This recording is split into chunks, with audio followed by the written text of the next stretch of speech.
Three-wheeled vehicles were introduced in the 1990s as exotic concept vehicles. This one is like a motorcycle on steroids. It has what's called a reverse trike design, 2 wheels in front and 1 in the back. It hugs the road like a race car, yet is legal to drive through city streets.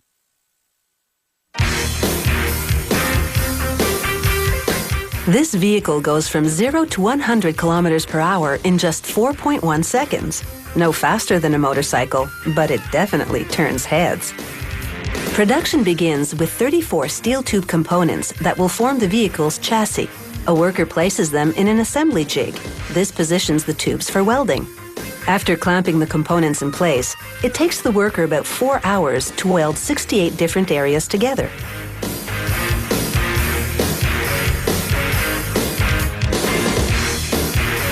For efficiency, 13 of the larger, more complex structures are pre-assembled.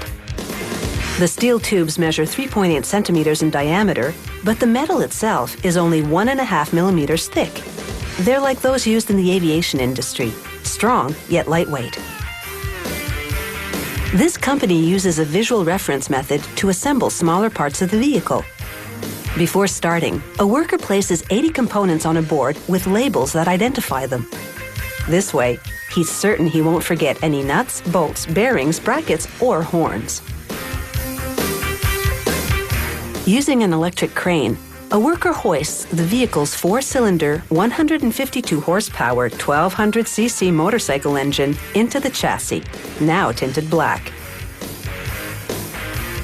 Using a pneumatic wrench, he attaches it with 6 bolts and 6 nuts.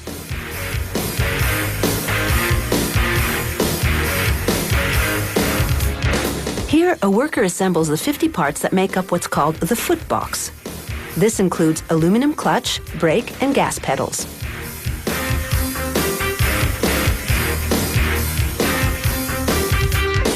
The brake pedal is thicker to withstand more aggressive use.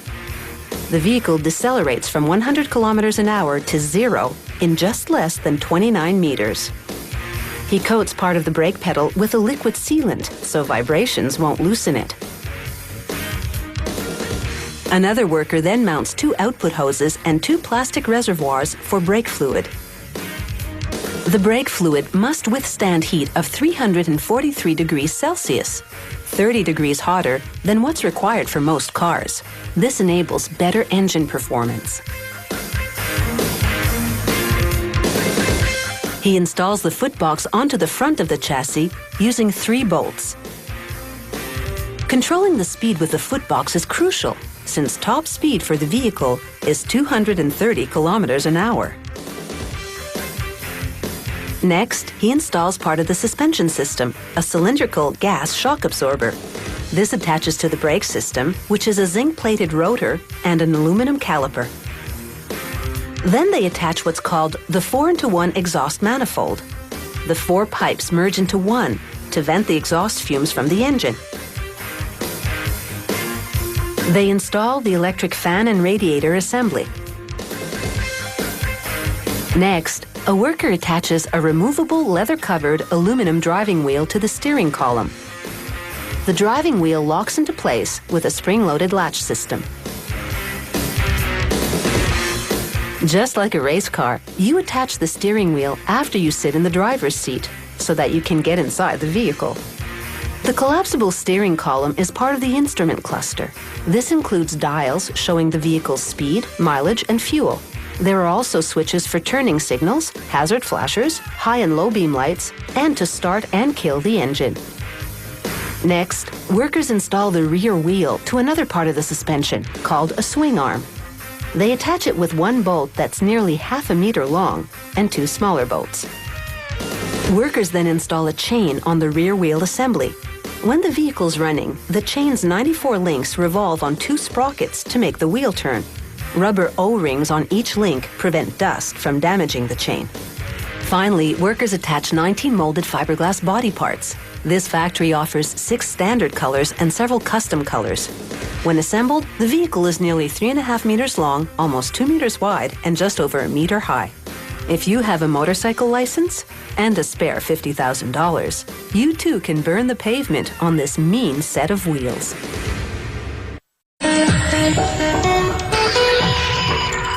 For this invention, the path to success has been bumpy and rocky, and that's the whole idea. The all-terrain vehicle was developed for off-road driving back in the 1970s.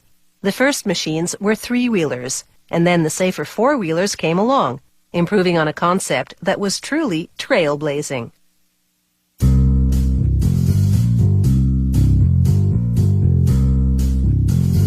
If you're looking for adventure, an all-terrain vehicle will get you out of a rut, and all that bouncing around won't hurt a bit because the independent rear suspension takes some of the shock out of that bumpy ride.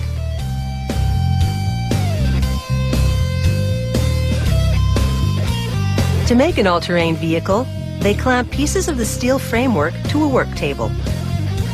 The table flips and lands in a precise position for welding robots to go to work.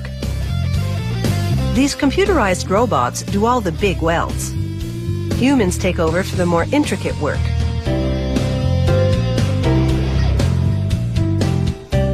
Once the vehicle mainframe is complete, they hang it on an overhead rail which takes it through a painting station. When the paint is dry, they lock it onto rails that will move it down the assembly line. They tie the radiator to it with hose. It will be attached more securely later. The steering axle for the front wheels goes in next. At the next station, they bolt the steel handlebars to the front of the vehicle. They hoist a 300cc engine into the chassis. It's suitable for beginners or smaller riders. They fit the carburetor into the engine manifold.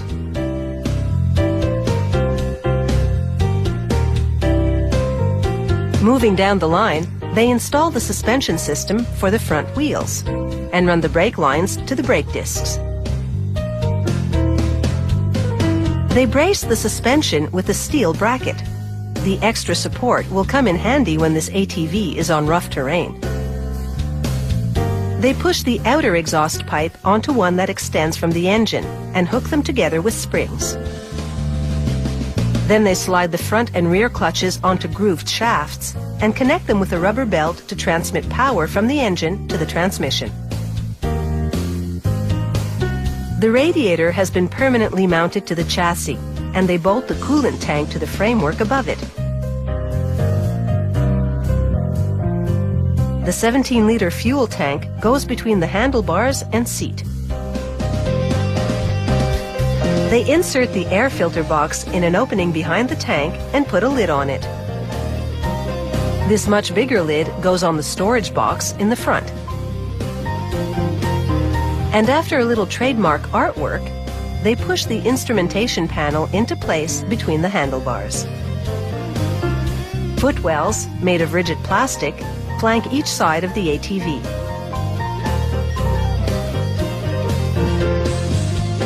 At the next station, they mount the front grille and headlights.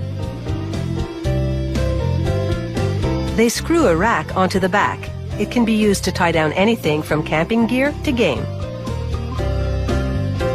Workers then press a comfy vinyl seat onto the center of the vehicle, snapping it into place. Now this all-terrain vehicle is ready for its wheels. The back ones are larger to provide that cushioning effect over the bumps, while the smaller wheels in the front provide traction and maneuverability. They apply reflector decals to the sides and back so the ATV can be seen more easily when daylight dims.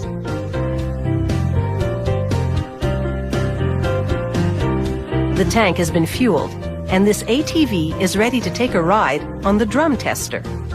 The operator parks the wheels on a set of drums. He activates the computer, and those drums are ready to roll. The gate closes, and the ATV rides on the spinning drums, reaching high speeds without actually moving. It's the perfect opportunity to test the gears, brakes, and exhaust system. The operator then gives the brakes a workout, because good brakes are critical in backwoods conditions, and it passes.